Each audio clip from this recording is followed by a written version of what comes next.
ہرقل کے زمانے میں مسلمانوں سے مقابلہ ایک رومی فوج کا ہوا۔ رومی فوج کو شکست کا سامنا کرنا پڑا۔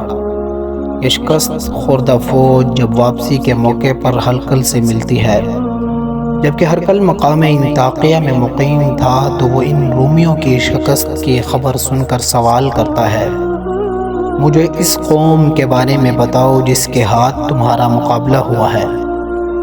کیا وہ قوم تم ہی جیسے انسان نہیں تھے؟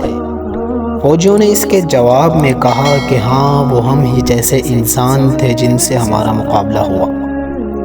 اس پر ہرقل دوسرا اور بامانہ سوال کرتا ہے کہ اچھا بتاؤ کہ تعداد میں وہ زیادہ تھے یا تم؟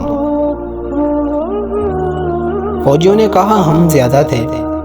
ہرقل تیسرا سوال یہ کرتا ہے کہ جب وہ تم جیسے انسان تھے اور تعداد میں تم سے کم تھے تو پھر تمہاری شکست کھا جانے کی کیا وجہ ہے؟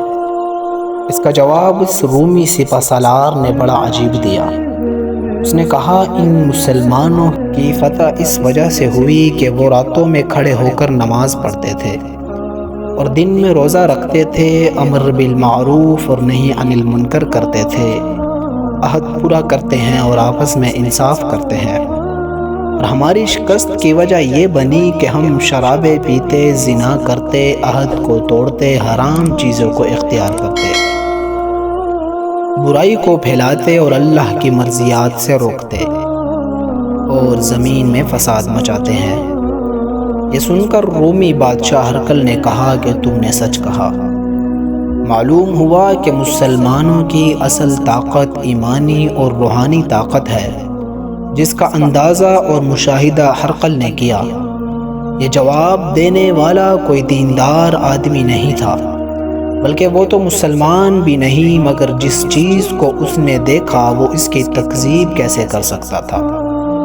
یہ ظاہر ہے کہ یہ فتح و کامرانی جو مسلمانوں کو ہوئی، اس کے لیے نہ ان کے پاس ایسی فوج، تعداد اور طاقت تھی، نہ اس لیے ہوئی کہ ان کے پاس دیگر اسباب، آلات اور ہتھیار موجود تھے۔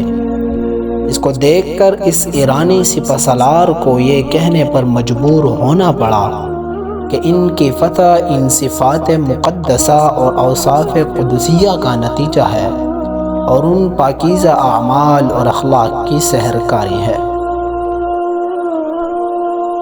چینل کو سبسکرائب لازمی کر لیجئے گا، ویڈیو کو لائک اور شیئر بھی ضرور کیجئے گا تاکہ اسی طرح کی ایمان افروز ویڈیوز آپ کو ملتی رہیں۔